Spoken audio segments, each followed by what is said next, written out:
بسم اللہ الرحمن الرحیم۔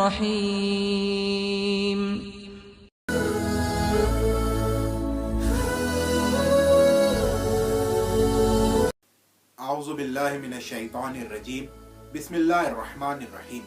سلام علیکم ناظرین محترم، ہمارا ٹاپک ہے The heart is the manifestation of God، یعنی انسان کا دل تجلیگاہ خداوند ہے، انسان کا دل مظہر خداوند ہے۔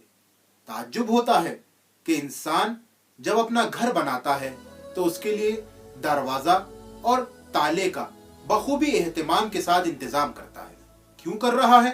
کہا اس وجہ سے تاکہ میرا گھر حفاظت سے رہے، اور اس تالے کی چابی کو کبھی بھی وہ یہ نہیں چاہتا کہ ایک اننون پرسن کو دے دے، کبھی بھی کسی ناآشنا انسان کو نہیں دیتا۔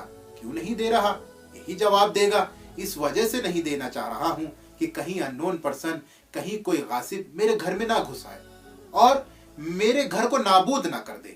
جبکہ افسوس ہوتا ہے کہ یہ انسان اپنے دل کے دروازے کو کھول کر رکھتا ہے، اور اس کا نتیجہ یہ ہوتا ہے کہ کوئی غاصبی، کوئی اننون پرسن اس کے دل پر قبضہ کر لیتا ہے اور اس کے سرمایہ دینی کو نابود کر دیتا ہے، جبکہ یہ دل کی حفاظت اس گھر کی حفاظت سے زیادہ مہم تر ہے۔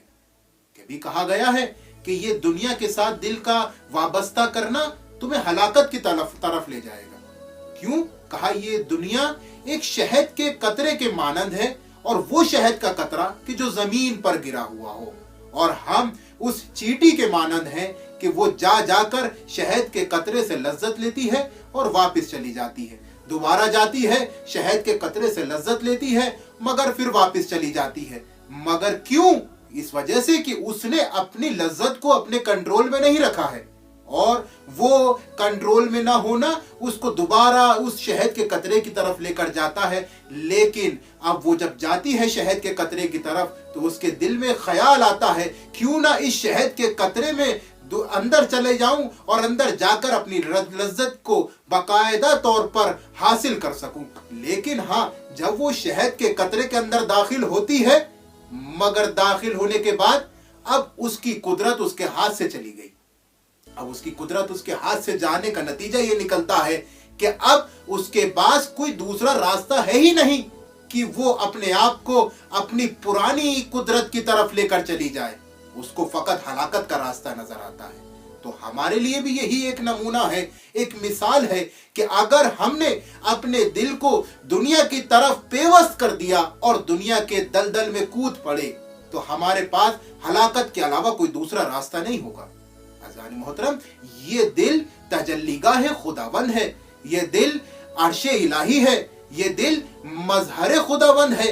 ہمیں چاہیے کہ اس دل میں غیر خدا کو داخل ہونے سے روکیں۔ اگر آپ نے غیر خدا کو داخل ہونے سے روک لیا تو آپ یہ سمجھ لیں کہ آپ کو مقام بالا حاصل ہو گیا، آپ کا دل منور ہو گیا، اور اگر یہ منور ہو گیا تو آپ کی معنویت ایک ایسے مقام پر پہنچ جائے گی کہ جس مقام پر پہنچنے سے آپ کے دل کو وہ تجلیگاہ حاصل ہو جائے گی خدا کی، جو ہر انسان اس کا مشتاق ہوتا ہے۔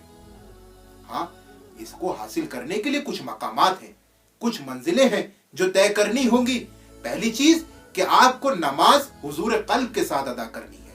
دوسری چیز، کبھی بھی قرآن کی تلاوت سے دور نہیں ہونا ہے۔ تیسری چیز کہ اپنے آپ کو خدا کے ساتھ دعا کے ذریعے ارتباط میں رکھنا ہے۔ اگر آپ نے ایسا انجام دے لیا تو یہ سمجھ لیں کہ آپ کا دل خدا کے نور سے منور ہو گیا، آپ بیدار ہو جائیں گے، آپ کو غفلت سے نجات حاصل ہو گئی، اور جب غفلت سے نجات حاصل ہو گئی تو آپ کا دل تجلیگاہ خداوند بن گیا، آپ کا دل مظہر خدا بن گیا۔ اور ہمیں اسی جگہ پر ایک دعا کرنی چاہیے کہ پروردگار عالم ہمارے دل کو اپنے نور سے منور فرما اور تمام اس غاصبی نجس چیزوں سے ہمیں دور فرما۔ والسلام علیکم ورحمۃ اللہ وبرکاتہ۔